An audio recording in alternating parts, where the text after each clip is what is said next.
सभी का स्वागत है मेरे इस चैनल में चिराग एस्ट्रोलॉजी। और हम सेजिटेरियस असेंडेंट के लिए बात करेंगे, धनु लग्न के लिए वक्री शनि की। वक्री शनि जो है वो 11 मई 2020 से 29 मई 2020 तक वक्री रहेंगे और उनके क्या इफ़ेक्ट्स आपको मिलेंगे उसकी हम बात कर रहे हैं।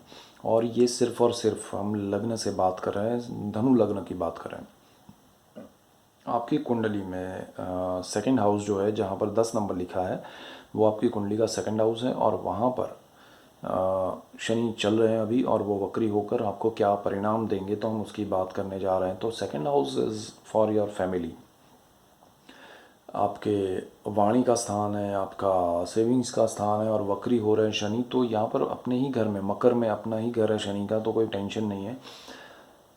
आपका इनकम बढ़ेगा, आपको बेनिफिट होगा, आपके सेविंग्स बढ़ेंगे। आपका, अगर मैं कहूँ कि आपका फैमिली से कनेक्शन बढ़ेगा, आप उनसे जुड़ेंगे, वो आपसे जुड़ेंगे, करीब आएंगे, और बहुत सारी चीज़ें आप शेयर करेंगे फैमिली मेम्बर्स के साथ, फैमिली के साथ। और वो अगर आपसे दूर हैं तो वो नज़दीक आएंगे, या आप दूर हैं तो आप नज़दीक जाएंगे।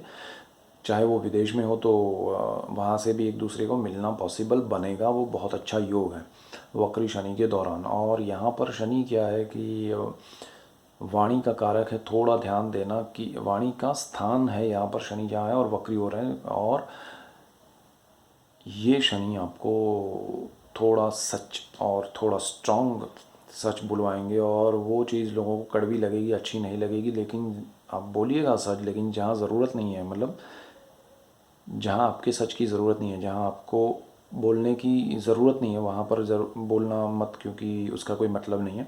और जो कोई भी जब तक आपसे राय नहीं मांगे या सलाह मशवरा ना मांगे तब तक आप ना बोले, वो बेटर रहेगा। वो शनि आपके लिए अच्छा है और अच्छा कर सकता है अगर आप कम रिएक्शन देंगे तो। और यहाँ से फिर हम बात करें तो शनि जो है वो आपको सेविंग्स कहाँ कहाँ कैसे करना चाहिए वो भी समझाएगा, आपको लॉन्ग टर्म के इन्वेस्टमेंट में ले जाएगा। लॉन्ग टर्म के अच्छे इन्वेस्टमेंट्स आप कर पाएंगे ड्यूरिंग द वक्री शनि, या वक्री शनि के दौरान आप जो भी करेंगे वो लॉन्ग टर्म के लिए होगा। चाहे आपने शॉर्ट टर्म के लिए सोचा हो, बट ऐसा होगा कि उसके रिजल्ट्स आपको लॉन्ग टर्म के लिए मिलेंगे।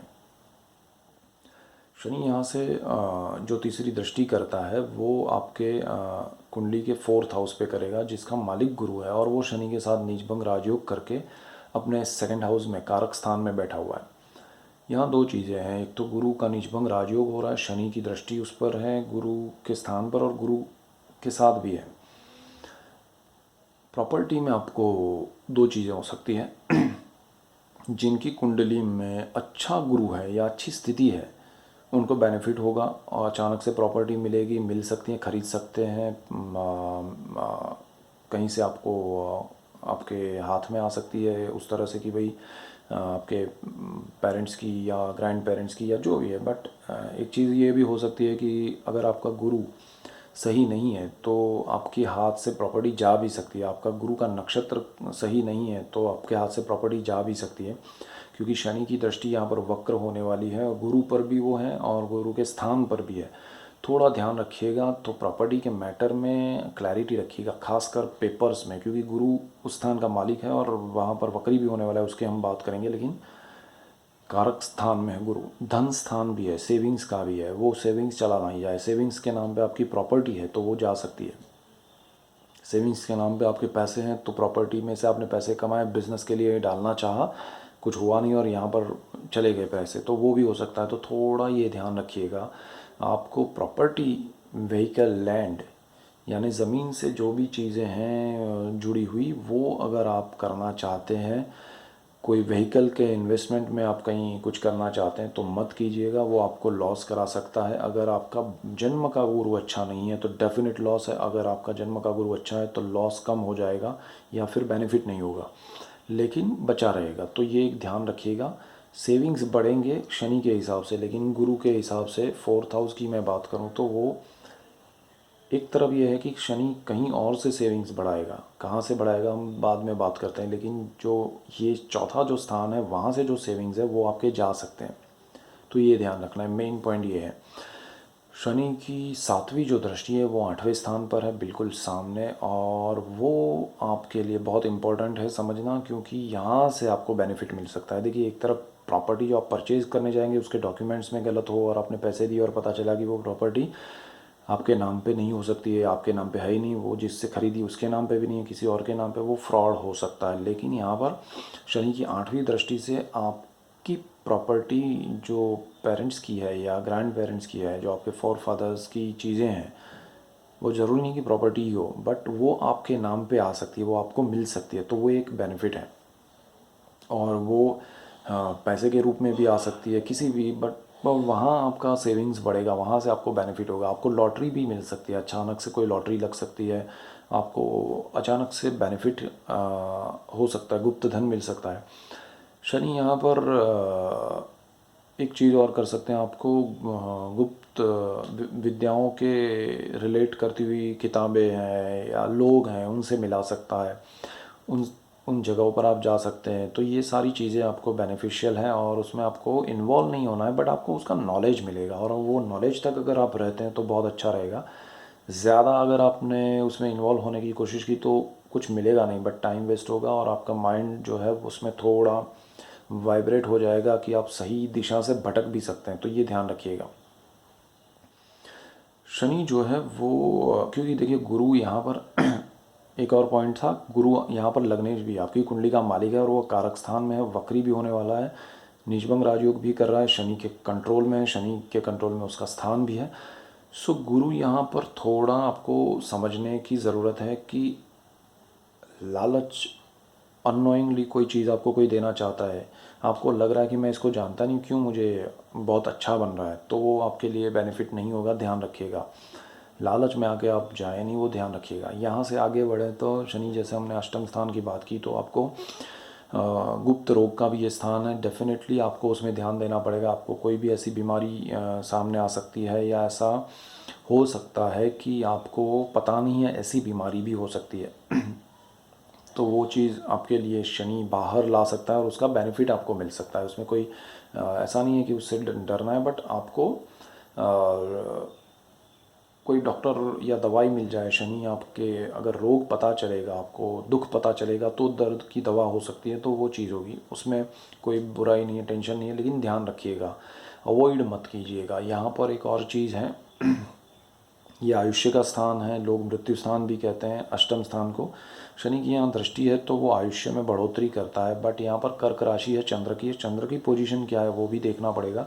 तो उसमें ये हो सकता है कि आपको कोई परमानेंट लॉन्ग टर्म के लिए ऐसी कोई बीमारी हो सकती है, जो जैसे कि डायबिटीज़ है, जैसे कि आँखों का चश्मा लग जाना। ऐसा नहीं है कि बड़ी बीमारी ही हो, ऐसा है कि चश्मा आ जाना वो भी एक बीमारी है, तो वो भी आपके लिए हो सकता है। आपके नी में प्रॉब्लम आ सकता है, लेफ़्ट साइड पे ज़्यादा, तो वो ज़रा ध्यान रखिएगा घुटनों में।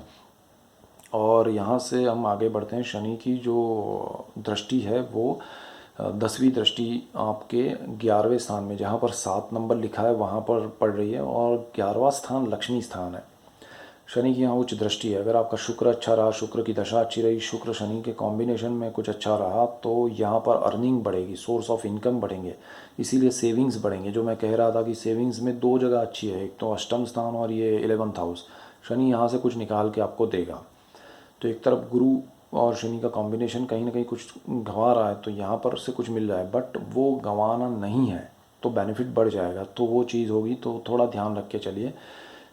इनकम बढ़ सकती है, प्रमोशन नहीं मिले बट आपकी इनकम में बढ़ोतरी हो सकती है। और आपको जो लोग खासकर आर्ट के फील्ड में हैं, जो लोग sculpture, drawing, painting, architect, civil engineer या इंटीरियर डिज़ाइनर, डिज़ाइन के फील्ड में है, उनके लिए ये शनि बहुत अच्छा करेगा। और अगर कोई बुध शनि का कॉम्बिनेशन है आपकी कुंडली में, यानी कि शनि के साथ सेकंड हाउस में बुध भी आपका है जन्म का, और ये शनि भी है जन्म का, और ये शनि उनके ऊपर से जा रहा है, या सिर्फ बुध है सेकंड हाउस में, तो वो आपके लिए राइटिंग का एक अच्छा काम करवा सकता है, आपको कुछ अच्छा लेखन कार्य करवा सकता है। वो किसी भी फील्ड में, वो रिसर्च में भी हो सकता है, आप साइंटिफिक वे में भी कुछ लिख सकते हैं। साइंस में हो और आप सोचेंगे अरे साइंस वाला कहाँ लिखेगा, तो साइंस वाला भी रिसर्च पे कोई बुक लिख सकता है। कोई मेडिकल में है, कोई डॉक्टर है, पुराना डॉक्टर है, उसको इच्छा होगी कि मैं, तो वक्री शनि में ये रिजल्ट स्ट्रॉन्ग मिलेंगे, स्पीड में मिलेंगे।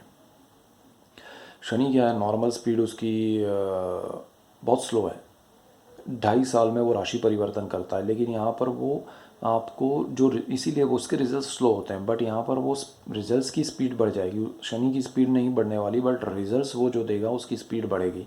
और ये 11 मई से सितंबर के बीच में जो भी आपने किया है उसके रिजल्ट्स आपको कभी भी मिले, उसी के रिजल्ट्स मिलेंगे तो अच्छे ही मिलेंगे। और उसके रिजल्ट्स मिले जो आपके चार्ट में अच्छे हो ग्रह, और जो सिचुएशन मैंने बताई तो अच्छे जो मिलेंगे वो उसी समय के दौरान के मिलेंगे, और नहीं मिले तो भी ये जो समय में आपने जो भी काम किया है उसके रिजल्ट्स अच्छे या बुरे आपको कभी भी मिलेंगे ही, ये डेफिनेट है। तो ये ध्यान रखिएगा कि इसमें बहुत सोच समझ के जाइएगा, जो जो पॉइंट्स है उसमें क्लैरिटी रख के या एक समझ के आगे बढ़िएगा तो बेनिफिट होंगे। और लॉसेस कम करेंगे, वो भी एक बेनिफिट है। जैसे हमने प्रॉपर्टी की और व्हीकल की और वो सब बात की, माता के लिए थोड़ा ध्यान रखिएगा, चिंता का विषय हो सकता है। पढ़ाई में जो लोग हायर स्टडीज़ में जाना चाहते हैं, जो लोग पोस्ट ग्रेजुएशन में या उससे भी आगे जो रिसर्च में जाना चाहते हैं, बेस्ट टाइम है। जो लोग रिसर्च कर रहे हैं उनके लिए बेस्ट टाइम है, उनको डेफिनेट रिजल्ट्स मिल सकते हैं। ये शनि उनको वक्री स्थिति में रिजल्ट्स दे सकता है कि भाई ये आपका रिसर्च ख़त्म हुआ, ये जो आप ढूंढ रहे थे वो यहाँ पर है। तो आप कहीं भी रिसर्च कर रहे हैं और आपको मिल कहीं और से सकता है, शनि आपको वो रास्ता दिखा देगा, वो दृष्टि दे देगा, वो आपकी क्लैरिटी आपको हो जाएगी कि हाँ ये मेरे लिए यही मैं ढूंढ रहा था। तो वो बहुत अच्छा है, और वो किसी भी फील्ड का रिसर्च हो तो वो डेफिनेट आपके लिए बेनिफिशियल है। सो ये मेन पॉइंट्स है। That's it for today. Keep watching Chirag's astrology. Thank you for watching. God bless you and good bye. Thank you.